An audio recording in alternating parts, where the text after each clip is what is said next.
Brenda Collins had a face that could launch 1,000 ships and a body that could launch a whole fleet. She was so out of my league that she could have lived in another solar system. I was, as someone once said, a nobody who wasn't even called Joe. My name is Bert Stokes. Who names their kid Bert these days? So I nicknamed myself Stokey. I knew Brenda in high school. Everyone knew her. She was the typical queen, prom queen, party queen, queen of everything. The beauty queen of Stoddard City back then. You know what I mean. We met, if you can call it that, during our senior year at Smith College. Back then, laptops were the new thing, and hers had broken. They called the computer genius Stokey. He came over, they gave him the computer, and told him to leave and not come back until that thing was fixed. Of course, I wasn't surprised or anything. I knew where I stood in the world, and she knew where she stood. But her attitude was disgusting and infuriating. Never anger a computer genius, and don't get involved with our company. The next day, I went back and knocked on her door. This was before cell phones. She opened the door, talking on a landline with one of those 3-foot spiral cords. Without interrupting the conversation, which appeared to be about the wrong product being used at a salon in the mall, she reached over to grab her laptop. Looking her in the eyes, I held the laptop until she said into the receiver, "Listen, I have to go. Call me in 5 minutes." She clearly didn't think it would take so long to get rid of a computer geek. "Did you fix it?" she asked me in a contemptuous and impatient voice. "Yes, I fixed it. I had to replace the hypothumic mistafastor. Now everything works. $350. All I did was delete the accumulated junk, reformat the disk, and copy the contents of her hard drive to my backup so I could laugh about it next week. I also cleared her browser history. Lots of porn sites. She seemed to have a thing for FFM. Many of those links could have been slowing down the computer, and they were. I saved these addresses in a text file, emailed them to myself. At the time, I was one of the few people who knew how to use email, deleted them, and returned the computer to its normal speed. So it cost me nothing. However, her attitude cost her the aforementioned $350. "What? I never agreed to that amount." "Right. You just shoved the money in my hand and said, 'Fix it,' like a feudal lord with a serf. I fixed it as you asked." I emphasized that word sarcastically. "And now you have a choice. Either you pay me, or I'll sell the computer to cover my expenses. It's a good one, and whoever buys it will undoubtedly find some interesting information on it." Stamping her foot and looking up at the sky, she opened the door and waved me in. She wrote a check and handed it to me, expecting me to return the laptop. Instead of returning it, I took the check, turned around, and headed for the door. Wasn't there a movie about revenge by nerds? I hadn't seen it, but this was my version, and I liked it very much. You had your fun doll, and I had mine. "Hey, I paid you. Give me my computer back." "Sure, as soon as the check clears." The steam pressure in her head exploded. "What? You pathetic little freak? You think the check isn't valid?" "I suspect the check is fine, for now. But your shitty attitude isn't. Who's to say you won't block the check when you turn on the computer and see that it works?" I had nothing to lose, and I had no motivation to impress her. She already thought I was a worm, so how much lower could I go? I wasn't going to put up with her humiliating barbs, and everyone would be better off if she realized that. It wasn't often I got to have fun at the expense of people like her, and I was going to enjoy it. "Who are you to insult me like that?" "Fair question." I tried my best not to laugh. "I'll tell you who I am. My name is Bert Stokes, and I know a lot more about computers than you do. That entitles me to a little respect because I've earned it. Sure, I'm not rich like you, and I'm not handsome, but those aren't the only things that deserve respect. I am who I am. Who are you? I see a spoiled bitch in you. Your money and your looks are your right. You've never had to work, and you look down on ordinary people and make fun of them. You didn't even bother to ask my name. You just shoved the computer in my hands, slammed the door, and said, 'Fix it.' You owe me $350 for that." While she gasped for air like a fish out of water, I continued in my impassive voice. And if you continue to talk nonsense, the price will be $400. That was several decades ago, and I have yet to see a face that expressed such shock and respect as hers did that day. Perhaps all the people she dealt with were ready to fall to their knees before her to earn her favor, or maybe they were just like her. Obviously, no one had the courage to respond as quickly and decisively as I did. Whatever the reason, she understood, and her attitude changed in an instant. "I'm sorry, Bert, right?" "You're right, and I apologize. I wasn't myself and I was wrong. Will you forgive me?" It's amazing what a threat to pay an extra $50 can do. The speed and scale of her change caught me off guard, but not enough to make me forget what was important. "As soon as I have $350 in cash, I'll think about it." "Fair enough. How about I go to the bank to get the money, and you come back in the evening, and I'll take you out to dinner to make up for my rudeness." Wow. Her counterattack caught me off guard. In my defense, I didn't have time to think it through.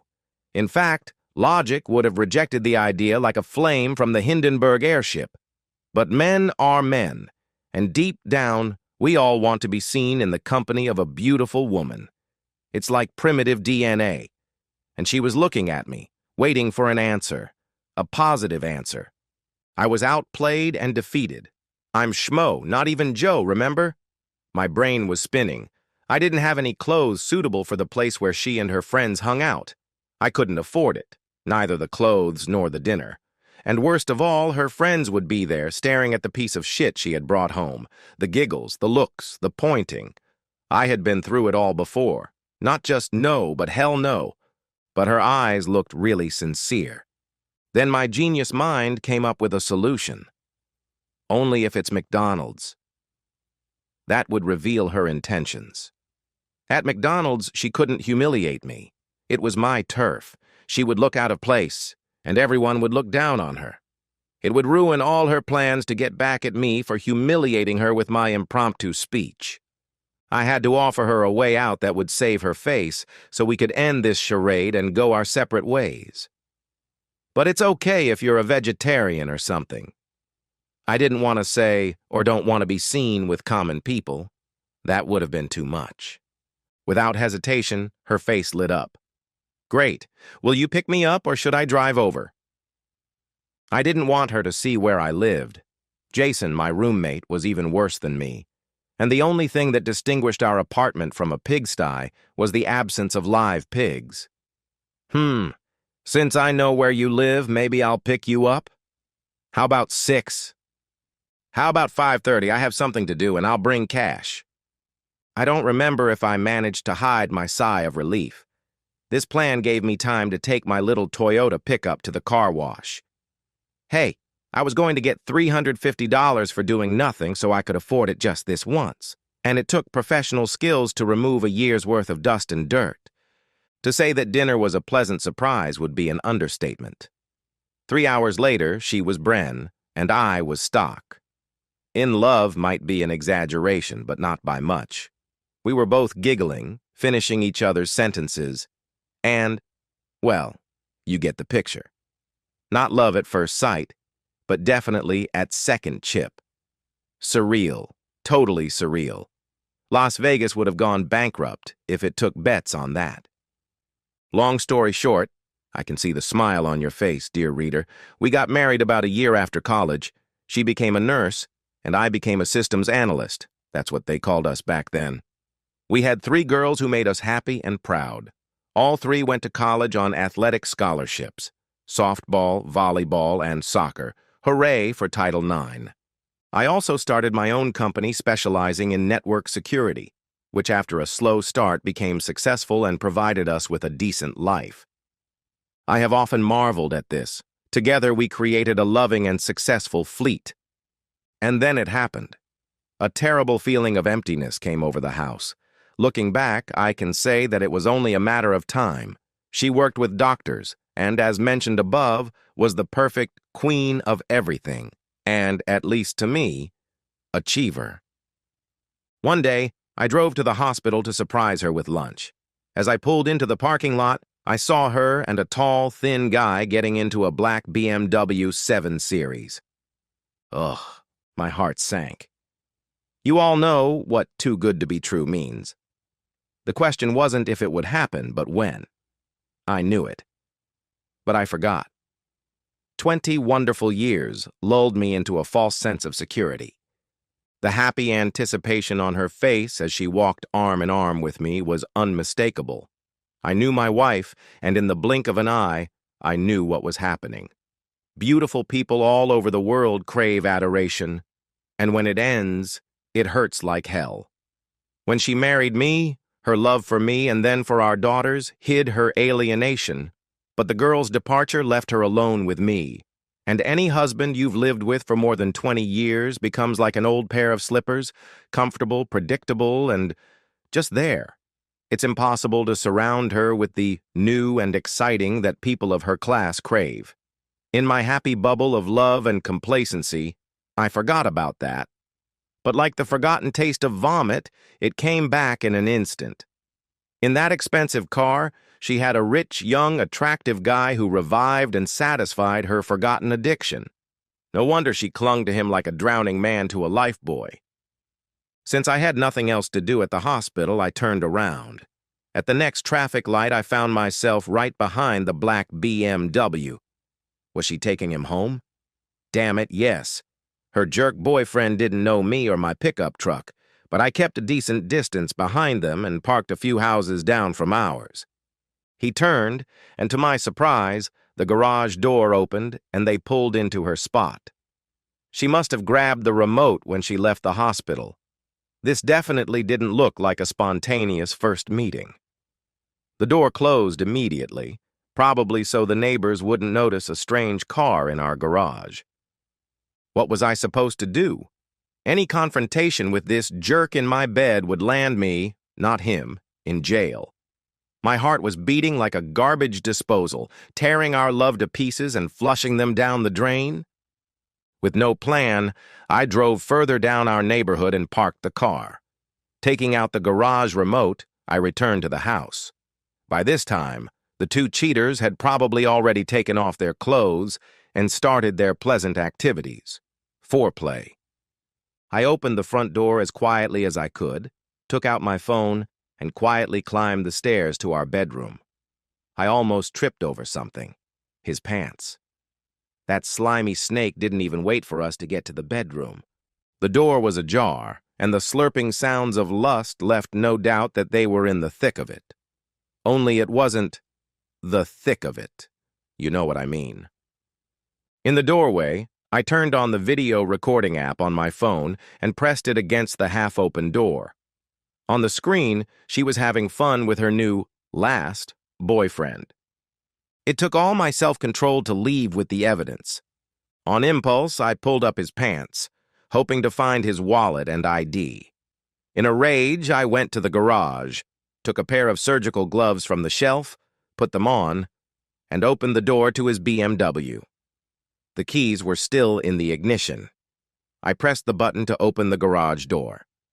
Because of the distance and the silent mechanism, they didn't hear it, especially since he was acting like a politician on a podium, extolling his own virtues. Reversing out, I left our neighborhood in his beautiful BMW. What a cool car. I understood why idiots pay so much money for it, and headed straight for a bad neighborhood. I'm sure the locals would appreciate this overrated marvel of German engineering. I rolled down all the windows and parked next to an open area where a few guys were playing basketball. I reached into the asshole's pants and pulled out his wallet. I took a picture of his driver's license with my phone. Dr. Richard Brennan. There were several $100s in cash in the wallet. Convenient. I took a stack of $100 bills, leaving the smaller bills for the hyenas so they could fill up on gas or buy something else. Then I left the wallet on the dashboard, in plain sight, and searched his pants pockets. Imagine my surprise when a thick clipboard with $5,000 fell out of his left pocket. The guy must love high-stakes poker or expensive escort girls. Did he pay Brenda? I shook my head. A good doctor, no, more likely a bad doctor, was probably rolling in the hay, thrilled that such a beauty had given herself to him for free. Putting my meager compensation for the stolen wife in my pocket, I took out my car keys, left them in the taxi, and walked away, taking all the other keys with me and throwing the gloves in a trash can on the way. After walking a considerable distance, I took a taxi to my truck, paid the asshole doctor in cash, and returned to work. To my surprise, there were no alarming calls from Brenda, so, just after 2, I called the hospital again and asked for her. It turned out she hadn't returned from lunch yet. I told my assistant that I was leaving early and headed home. I was dying of curiosity. What the hell did those bastards do when they found his car missing? How did he get back without his pants? When I got home, Brenda was in terrible shape. Pretending to be surprised, I asked, "What are you doing here?" trying to look as concerned as possible. I felt sick at work.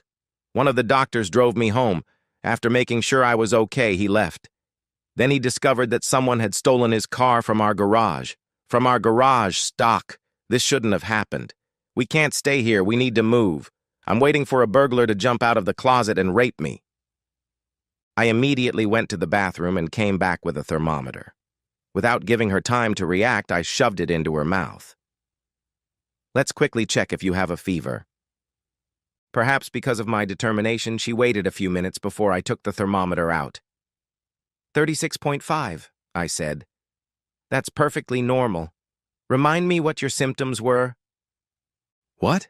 What are you talking about? You said you felt so sick that you couldn't drive home and called a taxi. That means you had a fever, but now you don't. No one recovers from such a serious illness that quickly. So you didn't have a fever. What symptoms did you have?" Her face darkened. "Are you listening to me? I'm listening to you much more carefully than you think. You work in a hospital with hundreds of doctors and nurses, instruments, and medicines. If you were feeling unwell, the most logical thing to do would have been to ask a colleague to examine you. Taking you out of the hospital is the most illogical thing I can imagine. So, once again, what symptoms did you have?" Her frown turned to confusion. I don't remember," she stammered. "Next question. You said someone stole his car from our garage. How did his car end up in our garage? And why? Any normal person who gave you a ride home would have just dropped you off at your door and left. Are you saying you had time to go to your car and get the garage remote? Why would you need to do that? I'm curious. Why couldn't you drive home? You look perfectly fine, and it's only been an hour, maybe 2. So whatever was bothering you couldn't have been that serious." I kept pressing her, forcing her to come up with new lies, not giving her time to think. Besides, I interrupted, why did he park his car in our garage? Brenda, as I expected, decided to get out of the situation by attacking me. "What kind of interrogation is this? Don't you care that someone's car was stolen?" As I had done many years ago with the laptop, I remained unyielding. "Maybe, but it's much more important to me why that car was in the garage. Why are you avoiding the question? It's also important to me that I have a wife whom I suddenly don't trust, who tells me a ridiculous story about feeling sick when she's perfectly healthy. She's leaving the best place to treat her imaginary illness with another man who mysteriously parks in our garage. Who does that? Do you see why my lie detector is off the charts? Oh, right. Where's the hero doctor who brought you home? He had to take an Uber to get back to the hospital. Which raises another question. Why didn't you take an Uber home if you were too weak to drive? Under my stern gaze, she lowered her eyes. I have a migraine. I need to lie down. I climbed the stairs to our bedroom and she clutched her purse. She usually left it downstairs in the kitchen, but for some reason, her illness, she felt she needed to have it nearby. I decided I needed to stay close so she couldn't grab her phone and call her handsome Dr. Brennan to coordinate her lies. In the bedroom, I told her to change into her pajamas. When she turned away, I quickly grabbed her phone and shoved it into my pocket. Pulling back the sheets so she could get into bed, I froze. "Brenda, these aren't the sheets I took off this morning. What did you do? Change the bedding? And if you're feeling so sick, why aren't you lying in your own bed?" Her neck turned red. I threw up on the old sheets, so I put fresh ones on. Good catch. This woman could lie her way onto the U.S. Olympic team if lying were an Olympic sport. I continued. "Where are the old sheets?" "I threw them in the trash." "Okay, I'll wash them quickly before they soak the whole room." She hurried past me. No, don't worry about it. I already washed them. Don't rush. I can put them in the dryer tomorrow or tonight if I feel better." Nonsense. You're sick, and it's the least a caring husband can do for his wife. Get into bed. Would you like me to make you a cup of tea? Or would you prefer something stronger to kill the germs? Thanks, but water will be fine.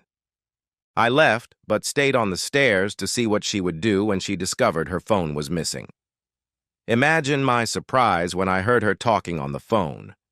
We had long since given up our landline, so I quietly turned and went to our bedroom. She was sitting on her side of the bed, facing the wall, with another phone to her ear. "I'm not sure," she said in a loud whisper. "He seems to suspect something, but I think I managed to calm him down. Did you find the car?" "Oh, a rental? That'll do. Listen, I have to hang up. He's about to be back." She opened her purse and slipped the second phone into the zippered side pocket. My heart sank lower than I could have imagined. This was a full-blown affair, organized like a military operation, not just a casual one-night stand. I returned with the water and found her lying in bed under the covers, pretending to be sick again. As I left, I turned so that I was standing between her and her purse. Then I grabbed the purse and quickly left, holding it away from me. At the bottom of the stairs, I put the purse on the table where she always put it when she came home. Unzipping the side pocket, I found a second phone, a cheap, disposable one. Opening it, I saw that there was only one contact in it. Her hero, the doctor. What a mess. Without wasting any time, I left and hid in a temple of expensive coffee. Leafing through Brenda's phone, I saw that there was no trace of my love left, and all my hopes evaporated at the sight of the endless list of messages. I emailed myself all the correspondence, then sat down and wondered what to do next. My fairy tale was over. All my happiness was in the past, and there was nothing left for the future. At first, I thought it was too good to be true. 20 years of happy life had lulled me into a false sense of security. Today, it was as if someone had shaken me awake. It was true. I really wasn't good enough for the queen of everything. I took out my smartphone and found Dr. Richard Brennan online. Not surprisingly, he was married with 2 teenage children and a stay-at-home wife. Once I found his address, I decided to share what I knew. I knocked on her door, gave her Brenda's phone number, the flash drive with the video I had taken, and my business card, then turned and left. "Call me if you have any questions." 10 minutes later, an unfamiliar number called me. "Hello?" "Mr. Stokes, this is Karen Brennan. If you're not far away, could you come back so we can talk?" She opened the door without waiting for me to ring the bell, her eyes red from crying. Without saying a word, she stepped aside. It felt strange to walk into a stranger's living room and sit down. She sat down next to me on the sofa, still sobbing. "Mr. Stokes, when did you take this?" "My friends call me Stokey." "Karen, so when?" "A couple of hours ago. I'm sorry I took it out on you, but you understand how shocked and hurt I was when I saw it. Not to mention the lies my wife told me." She nodded. "I understand. That cheating woman. It's not the first time." "I'm so sorry." She sniffed. "It's not your fault. What are you going to do?" "Get a divorce. It's inevitable. I can never trust her again." "What about you?" "Same thing." She sighed. "It's going to be a terrible blow for the kids, but I don't see any other way out." "I'm so sorry. Do you know a good divorce lawyer?" "I don't, but my sister does. I'll call her and let you know." Do you want to wait for Rick to come back and talk to him here? That's a great idea. Maybe I'll provoke him into attacking me. If he does, film it on your phone. But first I need to do something. I'll wait outside and keep an eye on him. I drove a few blocks and went to work. First, I called the realtor and made an appointment to list the house for sale the next day. Then I went online, logged into my bank account, and divided all the money. The phone rang, and the display showed Carmen Gillespie, our neighbor across the street. Hi, Carm. What's going on? Hi, Stock. The guy in the black BMW just picked up Brenda. I thought it looked suspicious, so I thought I'd let you know. What a good neighbor. Thanks, Carm. Someone must have come to pick up Brenda from the hospital and take her home. Do you know what model the BMW was? Interesting. Thanks for letting me know. Did you notice anything else? No, that's all. He didn't stay long. I wonder how she got home if she doesn't have a car. Are you sure it's not in the garage? No, I'm not sure of anything anymore. But thanks for letting me know. Can I call you later? I've got things to do. No problem. You've got my number. Karen sent me a text with the contact details of a divorce lawyer and added, I made an appointment for tomorrow at 10. After thanking her, I called my business lawyer, who confirmed that the trust fund that owned my company was inaccessible because it was registered in Luxembourg. When I asked him if he knew Greta Delaney, the divorce lawyer, he whistled. Even sharks stay away from her. You're in good hands. Finally, I saw the Black 3 Series slow down and stop outside the Brennan house. I waited until he entered the front door, pulled up, and rang the doorbell. Karen opened the door and stepped aside to let me in. Who the hell are you? Rick growled. What the hell are you doing in my house? Hi, Rick. I just wanted to meet the bastard who's sleeping with my wife. Karen got her phone ready and giggled, covering her mouth with her hand, while Rick's face turned red with rage. Who the hell are you? Oh, so you've been sleeping with several married women? You need to know which one came to laugh at you? Get out of my house before I kill you, he growled and lunged at me. He swung so awkwardly that I managed to dodge him, and he only grazed me. Seeing that he was attacking, I carefully tripped him as he flew past me. I managed to land 2 blows to his kidneys before he collapsed to the floor. I quickly moved behind him and delivered 3 powerful kicks to his family jewels. The pain caused him to curl up in a fetal position. I leaned over him and said, so Karen couldn't hear me on the phone, That's what happens when you sleep with a married woman, you useless bastard. Karen smiled and slapped my fist. That was cool. I'll send you the video. I hugged her and left. When I got home, Brenda's car was in the garage, and everything was normal. She must have opened the garage with the keypad because her remote was still in my car after I took it out of Rick's stupid BMW. She was sweet and affectionate at home. Welcome home. I feel much better.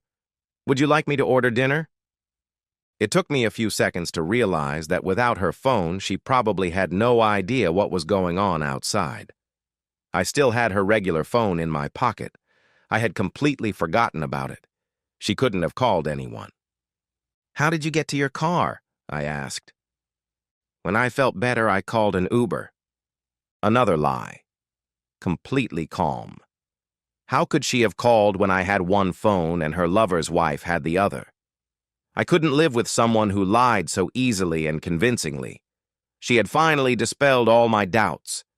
The next day, I met with Karen, the wife of this womanizing doctor, at a lawyer's office. How's Dick today? I asked with a smirk. He's not in a good mood.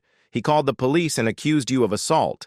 They came to his house, and after his exaggerated description, they were ready to arrest you. Then I showed them the video, which clearly showed that he started the fight, and you stopped after a few punches when you realized you weren't in any danger.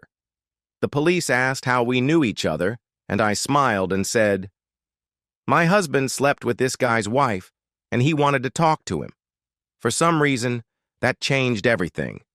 They put away their notebooks, smiled, and drove away. Rick left and checked into a motel when I told him it was over. Now let's break up.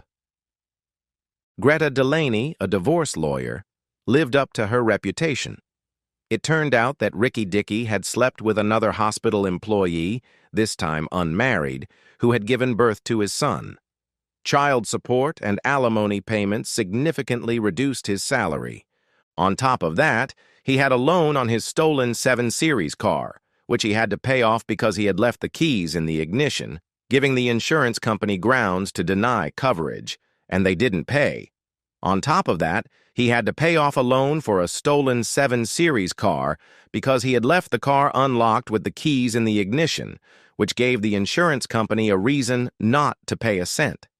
The good news for him was that the few blows I dealt to his family jewels rendered him incapable of having children, which saved him from future alimony payments.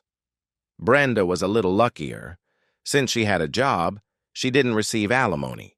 We sold our house and were able to afford a down payment on something more modest, so despite her infidelity, she came out of the situation better than she deserved.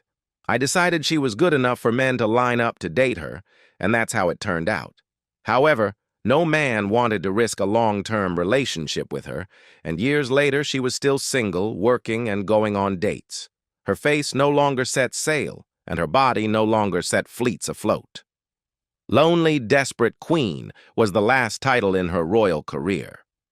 It took me several years, but I finally met someone in my circle of friends who shared my interests and values, and we began to live a happy and joyful life.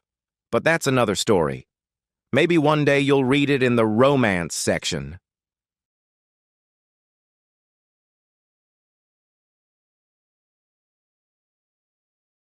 My wife Katie knew that I planned to retire as soon as I could, which was around the age of 61. We often discussed it, including moving somewhere away from the cold northeastern winters. Even though she was almost 12 years younger than me, I always assumed she would retire with me. The investments I had made throughout my career would have provided us with a comfortable life for the rest of our days. You can imagine how shocked I was when she announced that she had never planned to retire with me. I remember yelling, "What the hell, Kathy? We talked about traveling when I retire." "We talked about your travels when you retired. You weren't listening to me. What a shock." Before I went to the bar down the street, the situation had gotten worse. We hadn't spoken in over a week, and I was trying to figure out what to do next. A friend gave me a copy of Bill Bryson's A Walk in the Woods. I also watched the movie. I knew what I was going to do. After a few hours of research and spending a fortune at REI, I started with day hikes and then moved on to overnight hikes. Somehow I managed to survive, despite stumbling into a wasp nest and falling down a hill. I talked to Katie about hiking the Appalachian Trail. She made me watch the movie Wild with Reese Witherspoon and told me I should enjoy my retirement. The following March, when Katie came home from work, I was loading my Jeep to head to Georgia. "How long will you be gone, Jack?" "Judging by the way you're packing, you'll be gone for months." "I told you, Katie, it's a 2,200-mile route. It'll take several months. Look who's not listening. I've told you many times. I even gave you Bill Bryson's book about the route. You didn't read it or watch the movie like I suggested." "Hiking is your hobby, Jack. Why would I read a book or watch a movie about it? When are you planning to leave?" "I'm waiting for a package from Amazon. It should arrive tomorrow. I plan to leave the next day." Katie gave me a look that said she was unhappy with me and went into the house. She didn't come out of our bedroom for dinner, but I could hear her watching A Walk in the Woods. In the morning, she came down to my office for coffee. "I think you're crazy, Jack. At least Bryson had someone to go hiking with. You've never gone that far. And the last time you went on an overnight hike, you came home with more than a dozen bee stings and countless bruises from falling down a hill. But I'm much smarter now, Kathy." "You're a damn fool, Jack. You got the kids all excited about your crazy idea behind my back. They were so excited about your plans. I hope you have a good time, and don't forget to update your insurance and will before you leave." That was the last time I spoke to Katie. I created a group chat so Katie and the kids would know where I was. Katie insisted that I remove her from the chat. A few days later, I found myself on Springer Mountain, where the AT began. Katie's behavior ruined my mood for the first few days, but there were dozens of people like me around, starting their journey with hope in their eyes, and it was contagious. I spent my nights in shelters along the trail and nearby. I usually slept in a tent, but sometimes, if there was a bad storm, I would spend the night in a shelter. But there was always a group of people in the shelters having dinner or drinking morning coffee at the picnic tables. It turned out that you spend several dinners with the same group of people, some of whom walk faster and go further. I enjoyed the camaraderie and stopped worrying about Katie's feelings. The AT was a tough test, both physically and mentally. I went to bed with my legs throbbing with pain, knowing that tomorrow, the day after tomorrow, and the day after that would be the same. When I left Georgia and entered North Carolina, I wanted to do a cartwheel until I realized I still had 2,000 miles to go. In the Smoky Mountains, a woman was attacked by a bear, which really knocked me down, and Katie's stupid words echoed in my head again. Cell service was poor, but I tried to post photos on Facebook as often as possible. I really liked the comments I received. Katie never commented or liked any of my photos. The trail wound its way between Tennessee and North Carolina for another 300 miles. I was sure that some parts of my body would never recover. One night, a violent storm broke out. I think it was in Tennessee. The temperature dropped to -6 degrees, and my sleeping bag was only rated for -0 degrees. The wind was blowing against my tent, and it was impossible to sleep. In the morning, the situation hadn't improved. The trail was covered with snow, and the wind had plastered the trees with wet snow, covering the white markers that marked the trail. Maybe Katie was right. I was being incredibly stupid. I struggled up and down the slopes, hoping I was still on the trail, and couldn't get the thought of giving up out of my head. If I had a cell phone, I would have called one of the many shuttle drivers to come and rescue me. When I finally got a signal, I texted a woman named Hiking Ginger, whom I had met on the trail when I was in the Smoky Mountains. She was from North Dakota and tended to look at things differently. I told her I was thinking about giving up. She replied, "Never give up on a bad day." Hiking Ginger is a nickname she gave herself because of her bright red hair. I could imagine her saying it. We became friends because we were about the same age, unlike the students who made up the majority of the other hikers. As if by magic, when I read her message, the sky cleared, the sun came out, and the temperature rose 20 degrees. After walking only 10 miles, I stopped at the nearest shelter and hung my tent up to dry. Thoughts of giving up were still swirling in my head as I dozed on the picnic table and imagined what it would be like. First on my list was seeing Katie, happy, rubbing her hands together and telling me I was a damn fool. But then what? I didn't start this trip because I was happy at home. The thought of sitting around waiting for Katie to come home so we could watch TV, staring at our phones, scared me to death. The next morning, after a good night's sleep, I set out with renewed determination. The kids cheered me on as I told them about my trials and tribulations of the previous day. Sometimes I took a day off, booked a hotel room for the night, washed off the stench, and did my laundry. I did the same in the next town, and a hot shower had never felt so good. I bought a shoe dryer at Walmart and set out the next day with dry boots. At the next shelter where I stayed, Ginger was there. I expected her to be a week ahead of me. "Hi, Ginger," I said, dropping my backpack. "I thought you left a few weeks ago." Ginger, one of the happiest people on the trail, looked at me, and I thought she was going to cry. I sat down next to her, she hugged me, and she did cry. We were friends on the trail, but this kind of physical closeness was unexpected. Finally, she calmed down enough to let go of my neck. "I just got back from North Dakota. My husband told me he was divorcing me, so I flew home to try to save our marriage. He said it was too late and that he had found someone else. The only thing I have left is hiking, so I flew back here. I'll have to go home for a week or two to pick up my things and put them in storage until I finish my hike." I tried to say a few comforting words, but nothing came to mind. The conversation turned to other topics important to travelers. Encounters with bears, the availability of water, how many people I had seen. I wondered if my marriage was heading in the same direction and what that would look like. Ginger and I traveled the same way we had in the Smoky Mountains. I would set out on the trail in the morning, she would catch up with me around noon, and every evening we would set up camp near the same shelter. She never mentioned her husband again, but I couldn't help asking her about it the night before she left for the storage facility. She said, "I'm sad that it's over, but I'm in a place I love, doing what I love with wonderful people. I'm not going to let that jerk ruin it." By the time she returned to the trail, I was several weeks ahead of her, but she was determined to catch up. McAfee Knob is probably the most famous spot on the Appalachian Trail. I was a week away from it when I received a notice from my lawyer that Katie was divorcing me. If I had been even slightly smarter, I would have seen it coming. I left the trail and checked into a hotel, where Katie's lawyer handed me the divorce papers. I contacted a lawyer I knew from my son's baseball team. He agreed to represent me, but I had no idea how good he was. I just wanted to get it over with and didn't want to leave the trail. It took Katie and me a week to agree on the divorce terms. My lawyer said her offer might seem unfair to me, but it was well within the norm. I told him that if I didn't have to go home, I didn't care, and I wasn't even interested in why she wanted a divorce. Out of spite, I mailed her my wedding ring and returned to the trail. When I reached the summit of McAfee, I was still angry, but all my anger evaporated.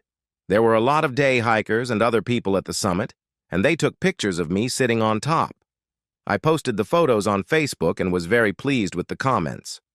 That evening, I had just pitched my tent when hiking Ginger threw her backpack next to mine. She was surprised that she had caught up with me so quickly. "I had to stay in Petersburg for a few days to take care of some things at home. Do those things explain why you're not wearing your engagement ring anymore?" "Why aren't you such an observant traveler?" I asked with a smile. "I'm sorry, Snapshot. You don't seem very upset. Not as upset as I was and still am." As someone much wiser than me once said, "I'm sad about the end, but I'm in a place I love, doing what I love, with wonderful people. I'm not going to let that jerk ruin my life." Besides, today I climbed McAfee Knob. I was on top of the world. Ginger and I traveled as we always did. I would leave before her in the morning, she would catch up with me around noon, and every evening we would set up camp near the same shelter. She would join me when I stayed at a hotel. Once she told me she didn't have money for a hotel and would go to a hostel. I had never stayed in a hostel and had heard many terrible stories. There is a funny scene about hostels in the book Walk in the Woods.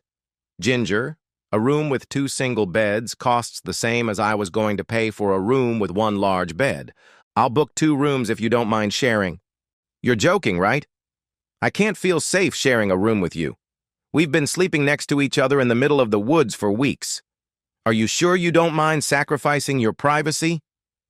I assured her that everything was fine, but it wasn't my personal life that was bothering me. Perhaps for the first time, I saw Ginger clean and without her camping clothes. She came out of the bathroom wearing pajamas that came down to her mid-thighs, but the light from the bathroom made them transparent. When we returned to the trail, Ginger overtook me more and more often. One evening, we arrived at the shelter at the same time. At dinner, I said, "I've always been afraid that I was slowing you down. You're usually much faster than me, Ginger." "You're not slower than me. You just stop more often to admire the view and smell the roses, and I had to do that all the time. You're also much more efficient than I am in the morning. I'm picking up some of your tricks.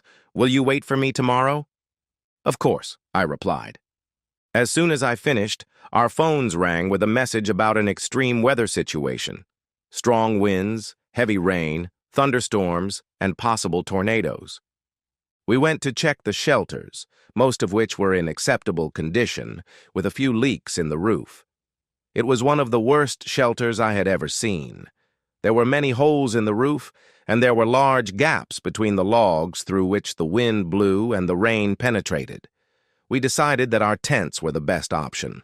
As soon as I zipped up my tent, the sky opened up and I felt like I was in a drum as the raindrops hit the tent. It was impossible to sleep, and then I heard Ginger ask if she could come in. I unzipped the tent and she fell inside.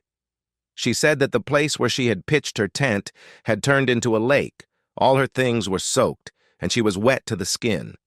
We were both traveling in two-person tents, but one was very cramped.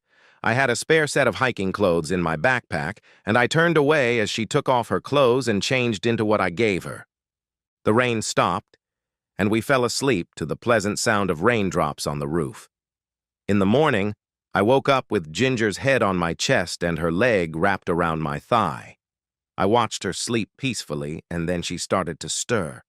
She woke up, looked at me, and froze in surprise. "I'm sorry, Jack. I don't remember invading your personal space."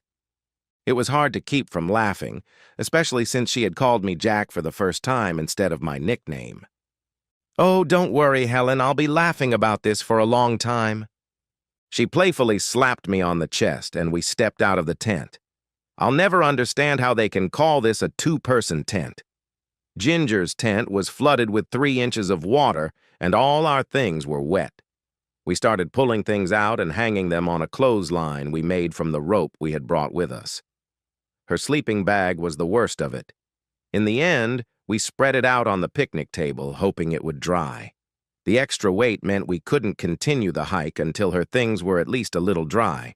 Water is damn heavy. She wanted me to leave without her, but I refused. It was 10 miles to where I had left the Jeep, and by noon we realized we would have to spend another night in my tent. At dinner, Ginger Helen looked very depressed. "I'm sorry to ask, but could you share your tent with me again tonight?" "Helen, if we were in your place, wouldn't you share your tent with me?" "Of course, Jack. I'm ashamed I was so stupid and pitched the tent there. Let's plan tomorrow. Hopefully we can get to my Jeep and then to a hotel where we can go to the laundromat and really dry your clothes." "Sounds good, Jack. Depending on how long it takes to get to the Jeep, we may need 2 nights at the hotel, and I won't bother you tonight." But that was the best part of my night. At midnight, we headed for my tent. When we got inside, Helen decided she wanted to use the bathroom first, which gave me a chance to change into my pajamas. Helen was wearing a nightgown that had dried during the day. Maybe she was teasing me, but when she climbed over me, it felt like she was rubbing against me on purpose. We slept in my sleeping bag again. I wasn't asleep yet when she laid her head on my chest and wrapped her legs around mine. As she fell asleep, she murmured, "I'm sorry, Jack." The next day, we made it to my SUV, most of Helen's clothes still wet, which added at least 15 pounds to her backpack. On the way to the hotel, we stopped for dinner and then went to Walmart to buy a few things. Helen wanted another pair of pajamas and underwear. I took another shower and lay in bed, writing something on Facebook, when Helen came out of the bathroom. She stood in the doorway until she caught my attention. These pajamas were much shorter than the other ones. The straps were much more revealing, and her breasts were much more noticeable than in the other ones. I sat there staring at her. "Do you like it, Jack?" "Yes, Helen, you might be cold in that on the trail." "It's getting warmer, maybe even too warm for something more. Do you mind if I sleep with my head on your shoulder again?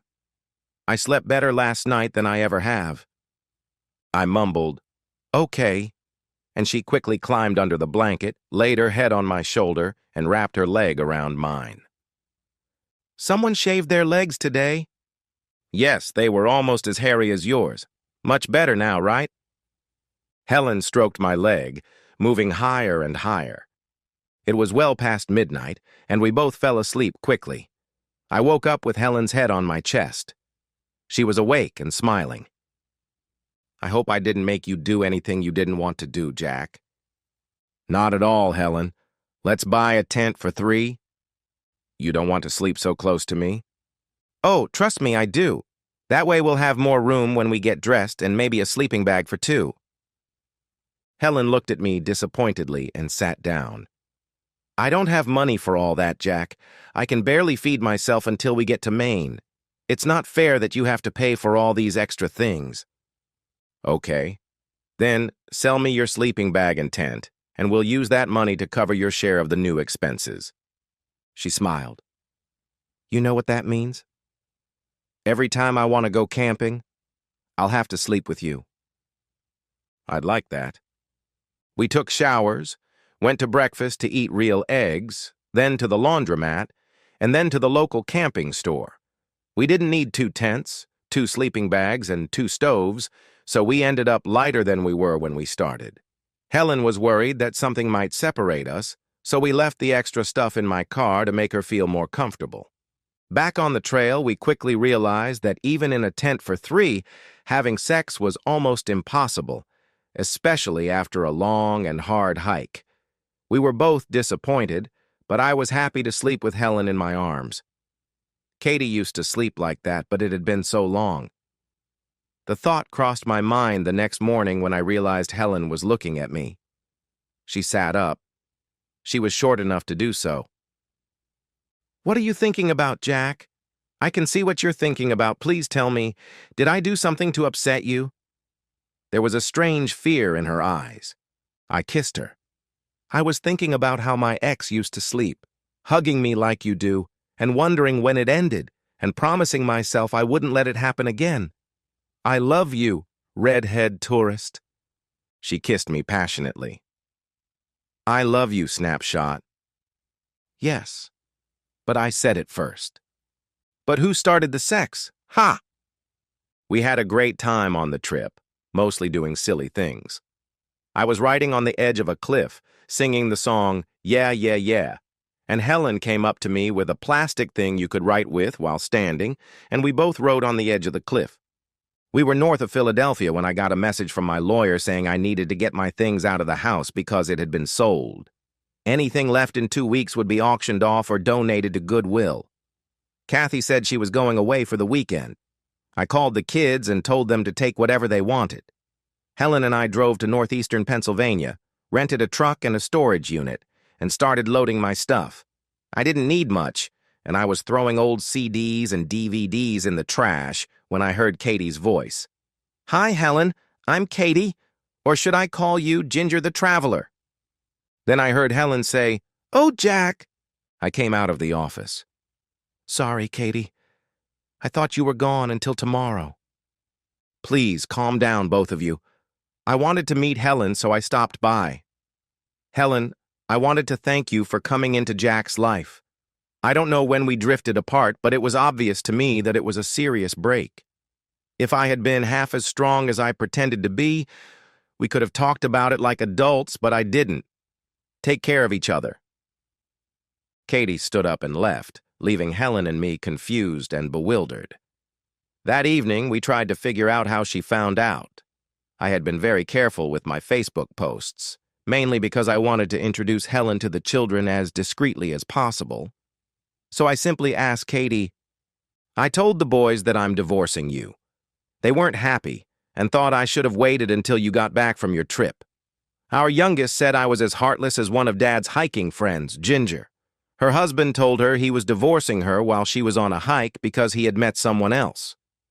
But I had already filed for divorce by then. I wanted you to know that Helen's Facebook page is open to everyone. I know you didn't do anything with her before I filed for divorce, and I'm glad you found someone to spend your retirement with. Helen read the letter and insisted that I show her how to block her Facebook account. Before doing so, I looked through her posts. Apparently, my younger son had already done so. Some of her friends asked her if she was afraid someone would attack her at night. She replied that she wasn't, but that she slept better when there were people around who made her feel safe. There were some teasing comments. She mentioned me and said that he was married, and I was sure he would never cheat on his wife. Besides, he never looks at me in a way that almost hurts my pride. There were other posts where I was mentioned. She talked about the night she had to sleep in my tent and how I was the perfect gentleman. Once I started looking through her things, I couldn't stop. She used Messenger to chat with her friend, telling her how she seduced me one night at the hotel and how good she felt the next morning. Helen and I resumed our hike, and everything was going well until it wasn't. Something was off between us. We weren't arguing, but something was wrong. We were in the middle of Vermont, about 600 miles from our destination, and we were making good time. One morning over coffee, I said, "We're not getting along, Helen, and I want to understand why. Let's not rush today. There's a beautiful view about 5 miles from here, and another 5 miles down the road there's a shelter where we can set up camp." "Sounds good, Jack," she replied, but there was no joy in her voice. We sat down on a rock and enjoyed the view, Helen sitting between my legs and snuggling up to me. "I'm sorry, Jack. I usually enjoy the moment and don't worry about what's next. As my pastor says, God gives us as much grace as we need to deal with today's problems. But I have no idea what I'm going to do when we get to the end. Will there be an us after that, and what will it look like?"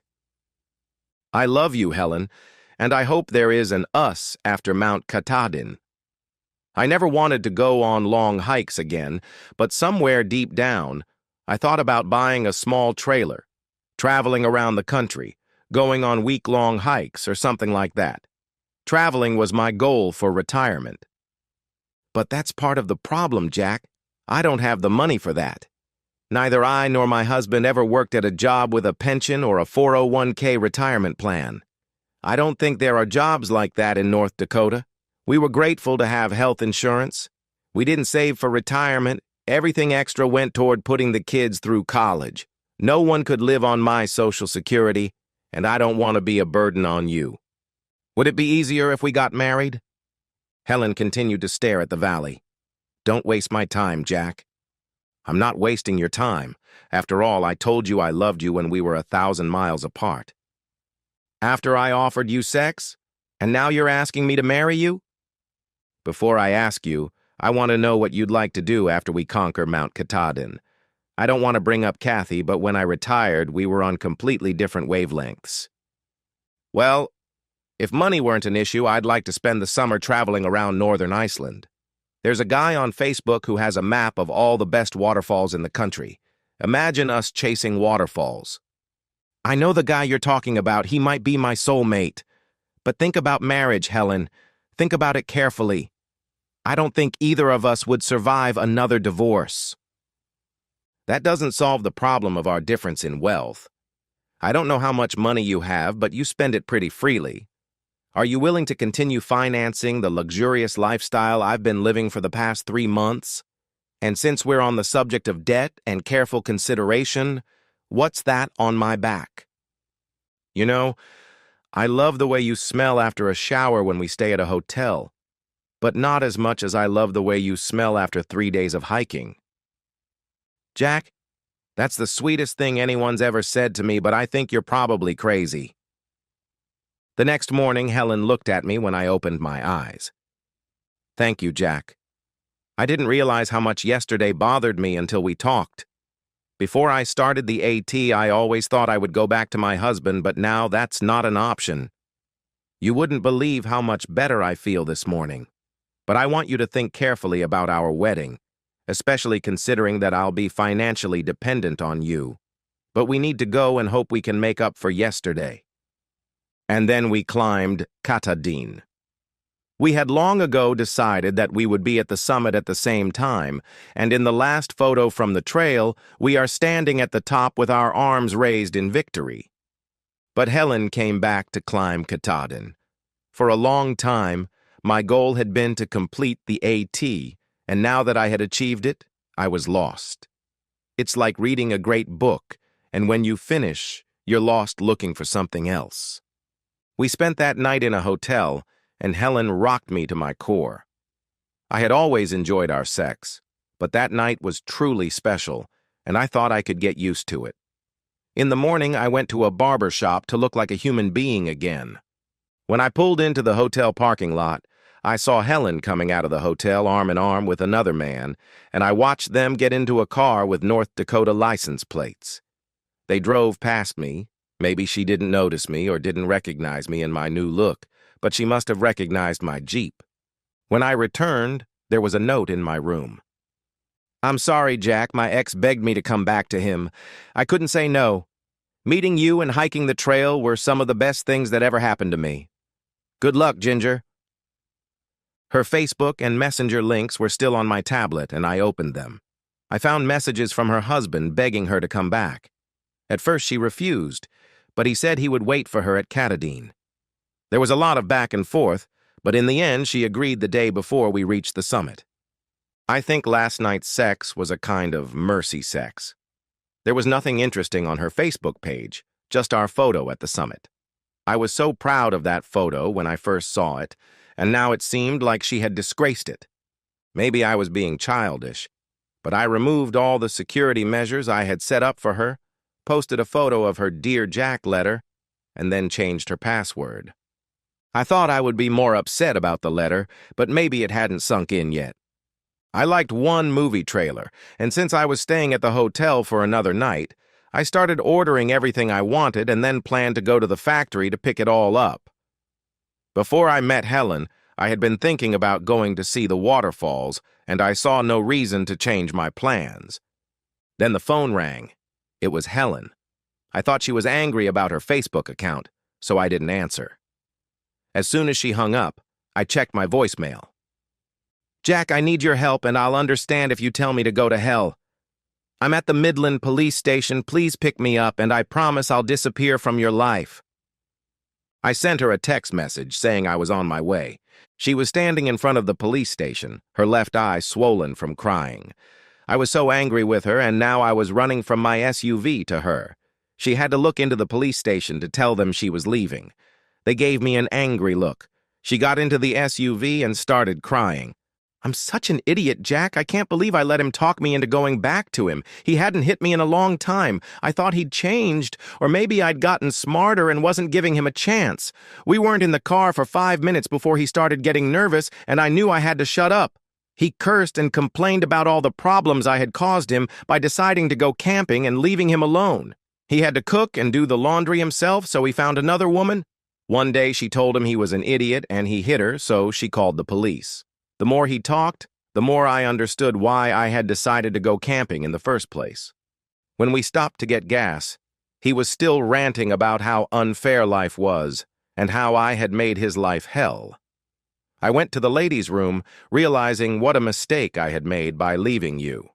I had everything, and I traded it for a drunk married man because he was the father of my children. He was filling up the tank when he asked if I was cheating on him with that guy from Snapshot. Dozens of witty responses ran through my head, but he hit me in the face. Then he grabbed my arm, lifted me off the ground, and tried to push me back into the car. Luckily, a police officer saw everything. He ordered my ex to let me go, but he told him to mind his own business and that it wasn't his place to interfere with how a husband disciplines his wife. But my ex let me go and lunged at the officer, who shot him with a stun gun. I don't expect you to take me back. I called my sister. She'll send me money for a ticket home. Helen cried silently for the rest of the 20-minute drive, staring at the windshield. She left all her things behind, and when we got back to the hotel, she grabbed a change of clothes and jumped in the shower. Helen stayed in there so long that I had to go out to the lobby to take a leak. When I came back, she was still in there, and I started to worry. I knocked on the door, opened it slightly, and asked if everything was okay. There was no answer, so I went in. Helen was sitting on the floor of the shower, her head in her hands and her ears covered with her hands. I grabbed a towel, helped her up, and dried her off. She looked like a zombie, except for the tears streaming down her face. It was already past midnight, so I helped her change into her pajamas and put her to bed. After I went to bed, I climbed into Helen's bed, laid her head on my chest, and hugged her legs. I'm sure she cried even harder. Eventually, she calmed down, and we both fell asleep. In the morning, I looked at Helen, and she was looking at me, her hand on my t-shirt, playing with the hair on my chest. I leaned over and kissed her forehead. We lay there for a while, and it seemed like we both fell asleep again. Helen got up to go to the bathroom, then sat on the edge of the bed and stared at me. Why, Jack, why are you so nice to me after I dumped you? Like I've told you 1,000 times, I love you. I was really angry when I read your note. I did some stupid things on your Facebook page, and then I realized you'd left all your things here. And I hoped you'd come back. So you'll just take me back, no yelling, no fighting, no banging on the door and breaking things, just take me back into your arms? That's what I thought if you don't want to be anywhere else.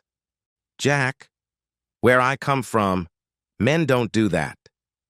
Helen, before we continue this conversation, I want to know what you want. If you want to go home, I'll buy you a bus ticket.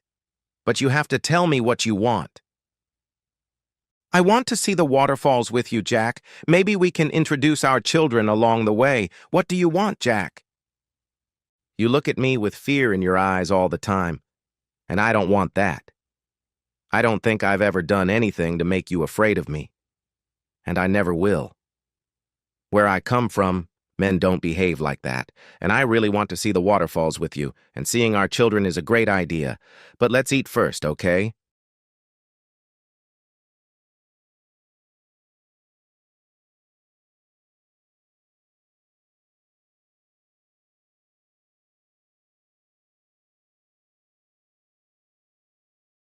All my life I have been what some people call straight up.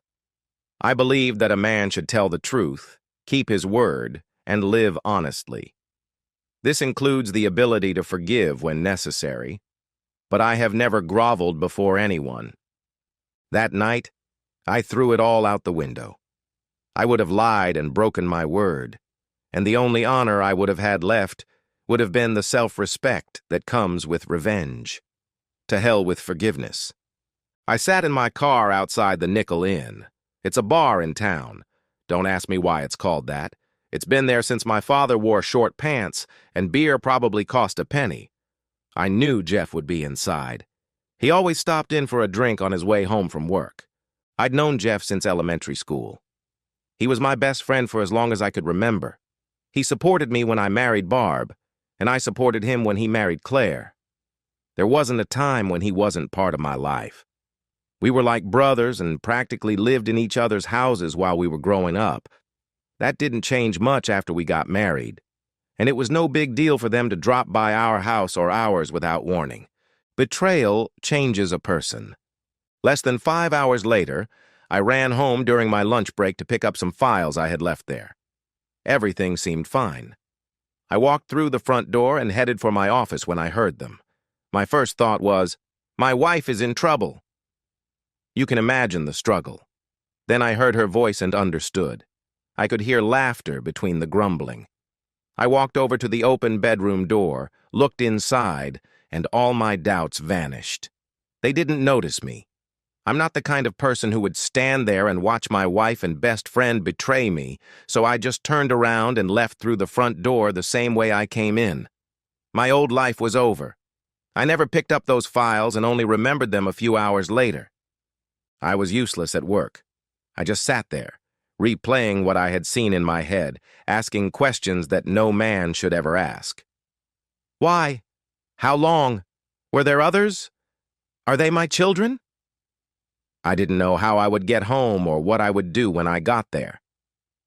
Maybe I should just get in the car, drive away, and not stop until I'm thousands of miles away.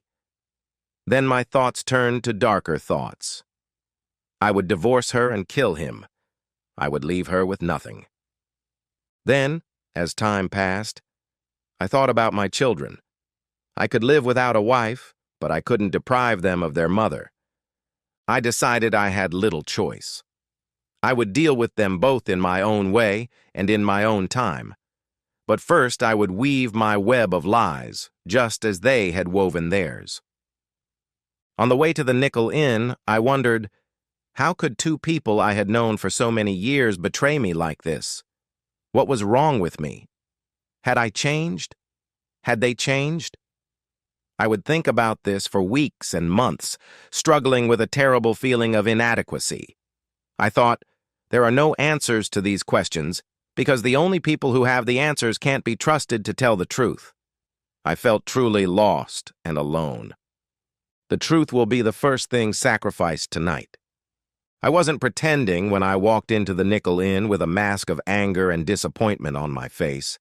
Jeff saw me as soon as I walked in and shouted, "John! Over here, buddy!" Son of a bitch, I thought to myself. I nodded, exhaled, and lowered my gaze so he wouldn't notice that my anger was directed at him. Approaching, I sat down at his table. Ralph was with him. Ralph is his buddy from work. Everything turned out better than I had imagined. "Just in time, John. I was about to order a drink, but now we can order a pitcher." "Just a drink for me. I couldn't afford to get pulled over today." "Dude, you look like your dog just died. What's wrong with you?" "I don't have a dog, Jeff. You know that. Now that the kids are in school, my wife and I are alone." That's when it hit me. Empty nest syndrome. Was that what it was? Was that what made her cheat on me? "So what's bothering you?" Jeff seemed equally concerned about me and perhaps himself. That's the thing about con artists. They always know they can get caught, and they're always worried they'll leave a trail. "She killed me, Jeff. She fucking killed me. I'm dead, and all I have left is to fall." "What the hell are you talking about? Who killed you?" "You're not dead. You're sitting right here." "Come on, John. Whatever it is, it can't be that bad." I looked him in the eye and said, "She gave me AIDS, Jeff. Barb gave me AIDS. They say your face turns pale when you're in shock and green when you're being pumped. We were miles from the sea, but all I could see that day was green. My former best friend turned green as a ghost, jumped up from the table and ran to the men's room. He didn't make it. Whatever was in his stomach that night spread across the floor of the bar. The patrons in front of him, behind him, to his left and right, screamed in disgust and jumped up from their seats to get away from the mess and the stench. He was clearly not himself. A sick drunk is not the most popular person in a bar, and to the other patrons, that's exactly what he was. When the commotion subsided, I turned back to the table and looked at Ralph. He looked like he wanted to run away. "My wife is cheating on me. Not a bad way to find out, is it?" Ralph just nodded. The only word that could describe his expression was fear. I wonder if he'll be able to put the pieces of the puzzle together later. In the end, Jeff managed to pull himself together as best he could. When he returned to our table, he was not popular. All the way back, he caught people's glances and comments. He approached our table and, looking down at me, asked, "Are you sure?" "How do you know?" "I wasn't feeling well, so the doctor ordered some blood tests. The results came back today." Jeff just nodded, turned, and left the bar. Message sent. Ralph found a good excuse to leave a minute later, and I wondered who he would tell first. In any case, I enjoyed my cold beer while thinking about my next move. I wondered briefly what the other people at the other tables must be thinking about me as I sat there smiling quietly to myself, enjoying my beer. I sent the message quietly enough that the people at the neighboring tables wouldn't realize what had happened to Jeff and why Ralph had left so abruptly. It didn't matter. With an empty glass and a surprisingly steady pulse for a dead man, I paid the bill and walked to my car. I smiled to myself and thought, assholes, they got me the check for everyone. Never mind. It was a small price to pay for the satisfaction I felt. It was around 7 when I got home. Dinner was burning, smoke was coming out of the oven. I turned it off and opened the window. I thought I knew where Barb might be, so I put on my most grim face and went into the bedroom. I found her lying face down on the bed, sobbing and shaking. I thought to myself, message sent and received. In the most casual tone I could muster, I asked, "Did you have a bad day?" She screamed, and her screams grew louder. "I had a bad day too. I know what happened to me. What happened to you?" Sometimes I can be a real jerk. Through her crying, I heard her whisper, "I'm sorry. I'm so sorry. I didn't know." For a moment, I felt sorry for what I had done. Then I remembered what I had seen that day, and my regret disappeared. I started moving my clothes to the guest room, and she noticed my efforts during my second trip. "What are you doing?" I asked. "I'm moving to the guest room." "Please don't go. I need you here." I just stared at her and continued getting dressed. Later that evening, there were muffled phone calls. I didn't try to listen, but I could hear one clearly when Barb yelled into the phone, "You were the only one, you jerk. I got this from you." Take 3 guesses who she was talking to. It was strange and nice to know that Jeff was the only one, and it made me smile. Whatever had caused her to cheat on me seemed to be recent and short-lived. Soon my anger returned, and shortly after that, my ashamed wife sat down across from me and asked, "Can we talk?" "You talk. I'll listen."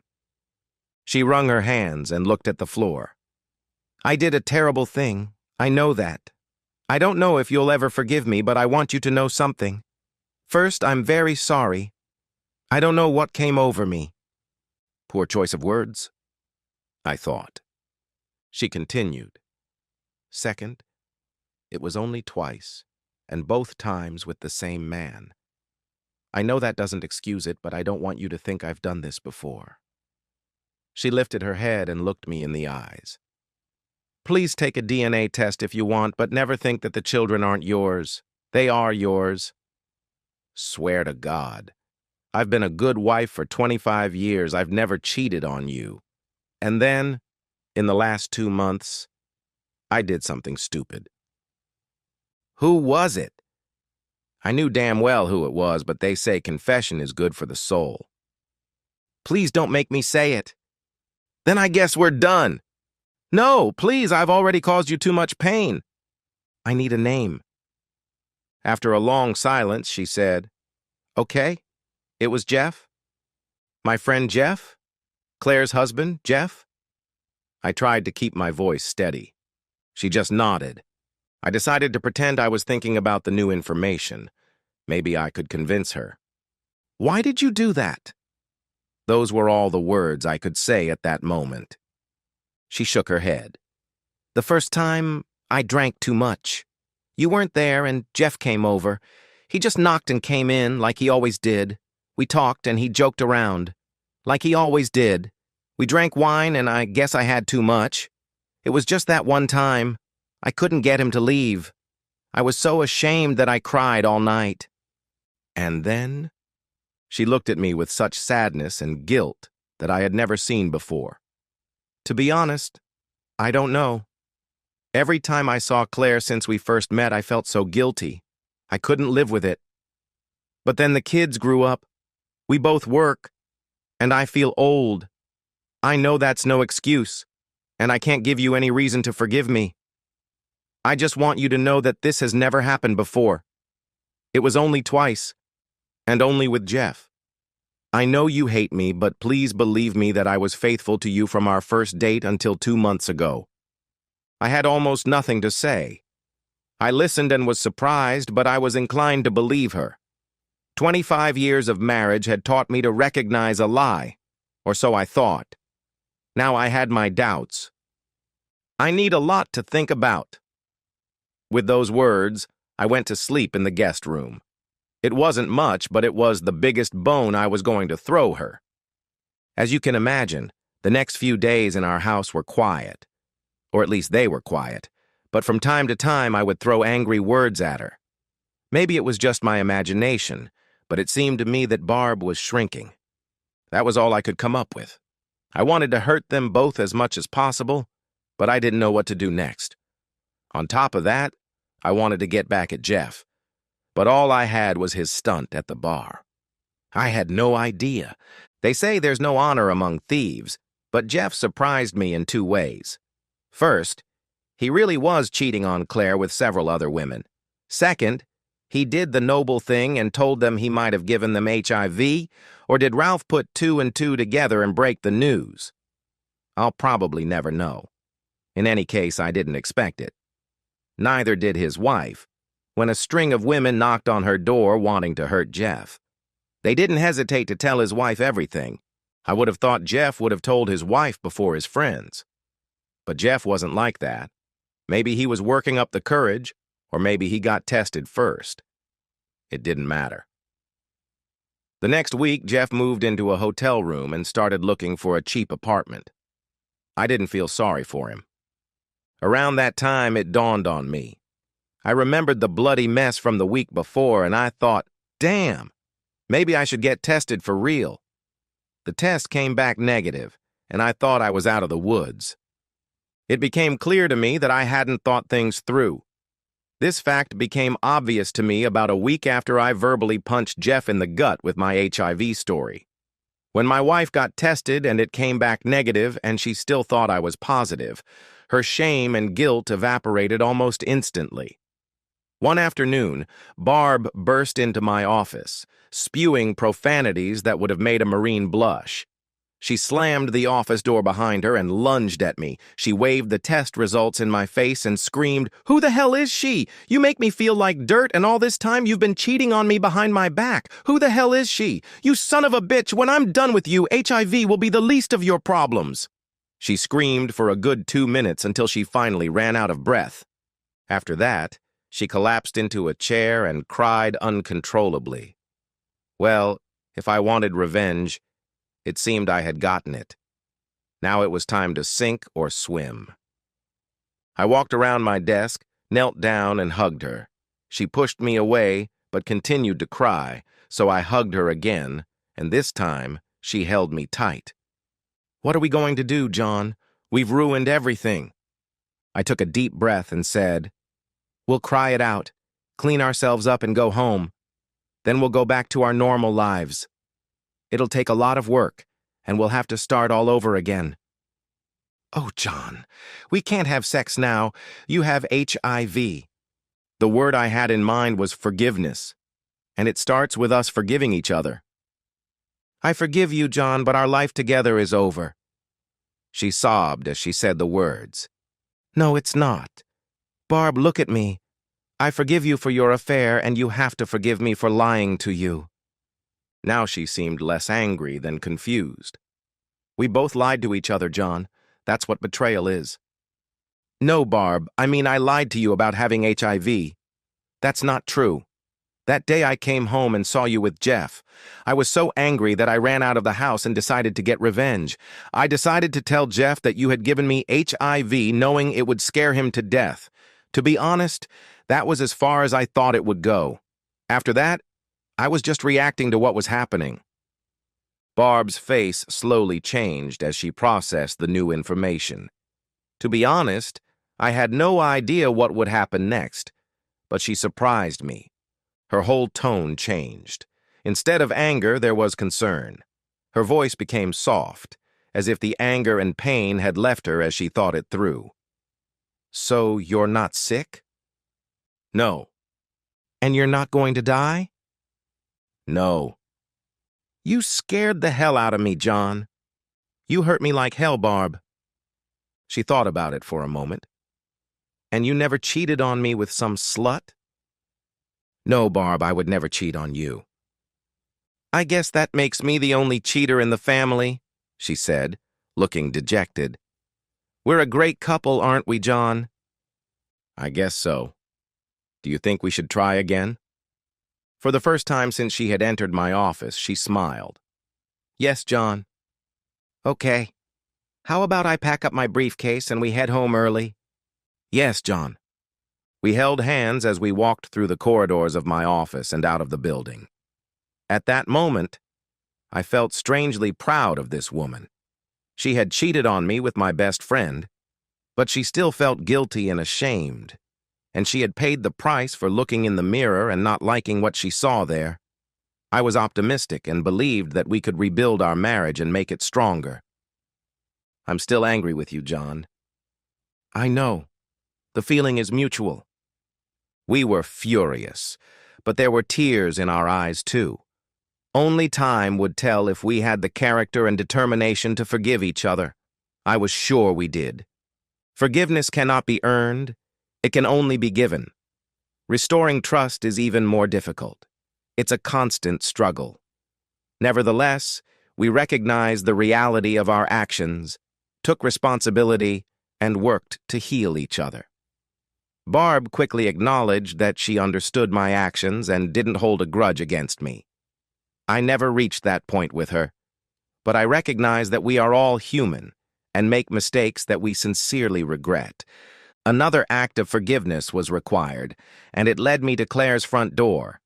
My actions against Jeff caused her unspeakable fear because she assumed she might have HIV too. I apologized for not telling her sooner so she wouldn't worry. I had to admit that in my anger and pain, I never thought about her. In one difficult conversation, she went from anger to forgiveness and genuine joy as she laughed at my personal revenge on her soon-to-be ex-husband.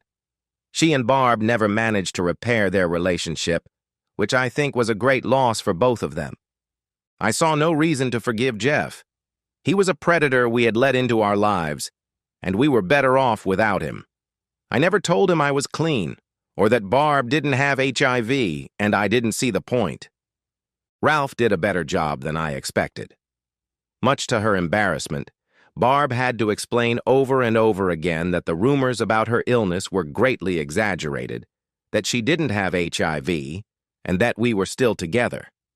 It seemed that none of the people Ralph told about this bothered to let Jeff know.